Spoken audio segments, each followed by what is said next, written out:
मुस्लिम league नून के कायद मियां नवाज शरीफ के खिलाफ तोशाखाना केस की समाअत इस्लामाबाद की एहतसाब अदालत में हुई।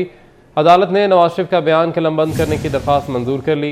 अदालत की नवाज शरीफ को 30 नवंबर तक बयान रिकॉर्ड कराने की हिदायत। अदालत ने केस की समाअत 30 नवंबर तक मुलतवी कर दी। मुस्लिम लीग नून के कायद मियां नवाज शरीफ के खिलाफ तोशाखाना केस की समाअत इस्लामाबाद की एहतसाब अदालत में हुई। अदालत ने नवाज शरीफ का बयान कलमबंद करने की दरख्वास्त मंजूर कर ली।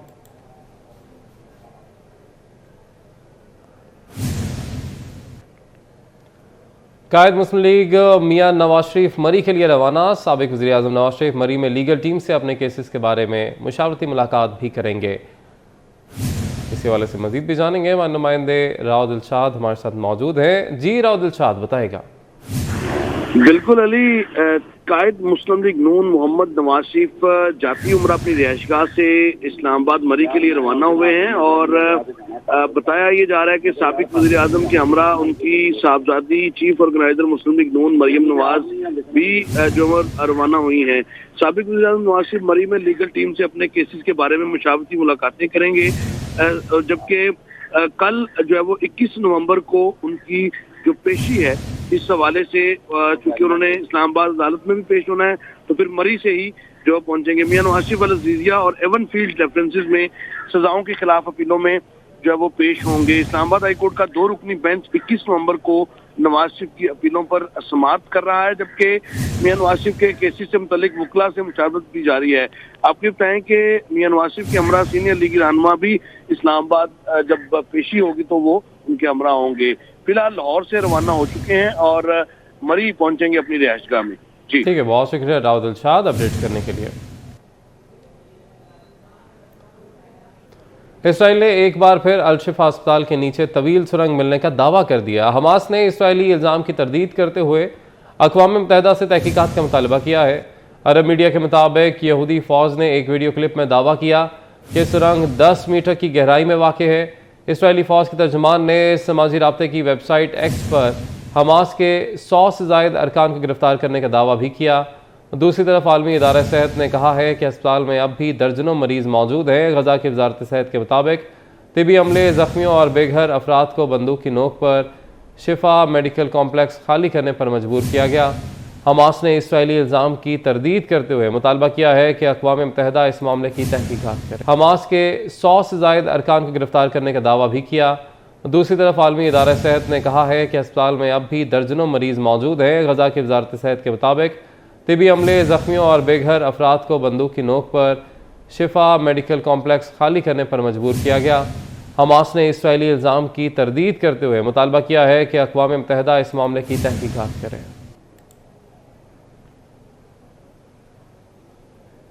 गजा में इसराइली मज़ालिम की हिमायत अमरीकी सदर जो बाइडन को महंगी पड़ गई। मजलूम फ़लस्तीनियों पर जुल्म और सितम और बर्बरियत को सपोर्ट करने पर जो बाइडन की सदारत खतरे में पड़ गई। आइंदा सदारती इंतखाबात में एक बार फिर जीत के ख़्वाहां अमरीकी सदर की मकबूलियत में रिकॉर्ड कमी आ गई। अमरीकी मीडिया की जानिब से जारी एक सर्वे रिपोर्ट के मुताबिक गजा जंग पर बाइडन के तर्ज अमल को 70% वोटर्स ने मुस्तरद कर दिया, जबकि डेमोक्रेटिक पार्टी के वोटर्स में भी सदर बाइडन की मकबूलियत में 40% कमी आई है। सर्वे नताइज के मुताबिक जो बाइडन की मकबूलियत उनके ओहदे सदारत की कम तरीन सतह पर आ गई है। अमरीकी मीडिया के सर्वे में 18 से 34 साल के अफराद ने हिस्सा लिया। अमरीकियों की अक्सरियत ने इसराइली हमलों को हद से मुतजावज़ करार दिया। अमरीका में अगले साल सदारती इंतखाबात होना है, जिसमें जो बाइडन भी सदारती उम्मीदवार हैं।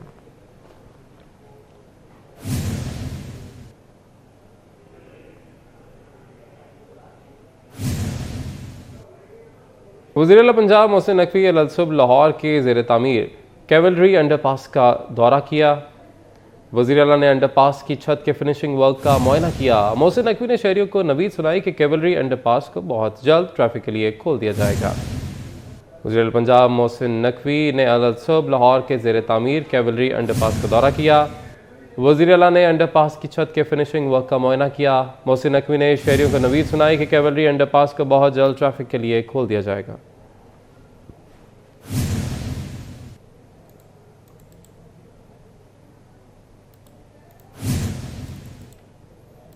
आपको बताएं कि रमामा लाहौर शहर का तीसरा मेगा प्रोजेक्ट मुकम्मल होने को तैयार है। अकबर चौक फ्लाईओवर का 99% काम मुकम्मल। फ्लाईओवर का एसफल्ट वर्क मुकम्मल हो गया है, जबकि इंस्पेक्शन जॉइंट का काम जारी है। मजीद तफसीलात बता रहे हैं दुर्रे नायाब। जी दुर्रे नायाब।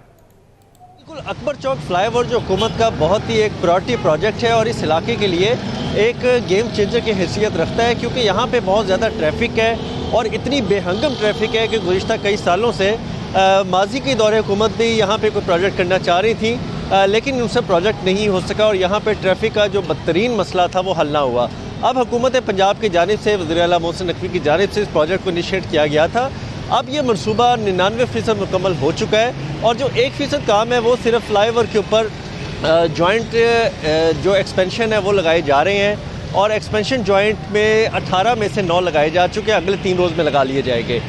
इसके साथ लेन मार्किंग की जा रही है, कैटाइज लगाई जाएंगी और आइंदा 2 से 3 रोज़ के अंदर यहाँ पे स्ट्रीट लाइट्स लगाने का भी काम शुरू कर दिया जाएगा। जिस जगह पे मैं मौजूद हूँ ऊपर फ्लाईओवर कंप्लीट है, नीचे का जो हॉर्टिकल्चर वर्क है वो PHE की जानिब से नहीं किया गया।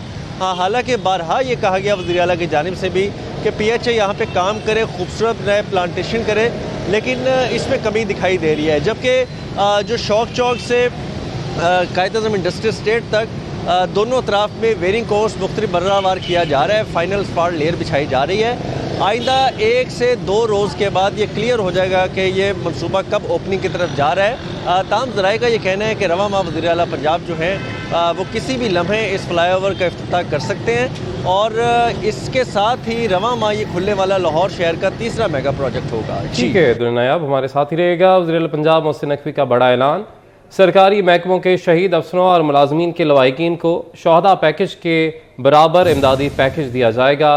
वज़ीर आला पंजाब मोहसिन नकवी ने सरकारी महकमों के शहीद मुलाजमीन के लवाहिकीन को पुलिस शोहदा पैकेज के बराबर इमदादी पैकेज देने की असूली मंजूरी दे दी है। बात करेंगे हमारे नुमाइंदे दुर्रे नायाब हमारे साथ ही मौजूद हैं। जी दुर्रे नायाब, बताएगा इस हवाले से भी। जी बिल्कुल, ये वज़ीर आला पंजाब मोहसिन नकवी का बड़ा फैसला सामने आया है। किसी भी सरकारी महकमे के शहीद होने वाले अफसर या मुलाजिम के लवाहिकीन को पुलिस शोहदा पैकेज के बराबर इमदादी पैकेज देने की मंजूरी दे दी गई है। वज़ीर आला मोहसिन नकवी ने सरकारी महकमों के शहीद वाले मुलाजिमीन के लवाहिकीन के लिए पुलिस शोहदा पैकेज के बराबर इमदादी पैकेज देने की सूरी मंजूरी दी है। जख्मी सरकारी मुलाजिम को भी पुलिस पैकेज के बराबर इमदादी पैकेज दिया जाएगा। वज़ीर आला मोहसिन नकवी ने ज़िमन में एडिशनल चीफ सेक्रेटरी की सरबराही में कमेटी तश्कील देने की हिदायत की है। कमेटी हतमी सिफारिशात तैयार करके केसेस तैयार करके उसका जायजा लेगी। इस हवाले से काबीना कमेटी बराए फिनांस डेवलपमेंट का 13वां इजलास था, जिसमें दौरान ड्यूटी शहीद होने वाले एक्साइज इंस्पेक्टर मोहम्मद रफी के लवाहिकीन और जख्मी इंस्पेक्टर सनाउल्लाह भट्टी के लिए माली इमदाद का केस पेश किया, जिसको शोहदा पैकेज के बराबर इमदाद देने की मंजूरी दी गई और वज़ीर आला ने इसको अक्रॉस द लाइन इसको पूरे पंजाब के सरकारी महकमे के तमाम मुलाजमी पे नाफिज करने की हुक्म दिया है। जी बहुत शुक्रिया दुर्रे नायाब अपडेट करने के लिए। वज़ीर आला सैयद मोहसिन नकवी की हिदायत पर महकमा primary and secondary health care in action Punjab के 10 अजला में 20 नवंबर से इतवार 26 नवंबर तक हफ्ते के लिए मास्क पहनना लाजमी करार दे दिया। महकमा प्राइमरी एंड सेकेंडरी हेल्थ ने इस सिलसिले में बाकायदा नोटिफिकेशन भी जारी कर दिया है। मुतासर अजला में तमाम लोगों के लिए मास्क पहनना लाजमी करार दे दिया गया है।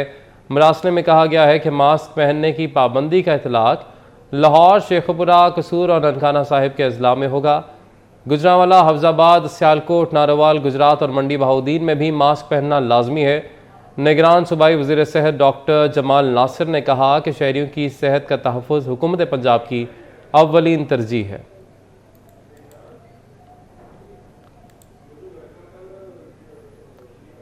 साबिक वज़ीर आला पंजाब मंजूर भट्टू से सदर इस्तेहकाम पाकिस्तान पार्टी अब्दुल अलीम खान ने मुलाकात की है। अब्दुल अलीम खान ने मियाँ मंजूर भट्टू की तीमारदारी की और उनकी सेहत से मुतल्लिक दरियाफ्त किया।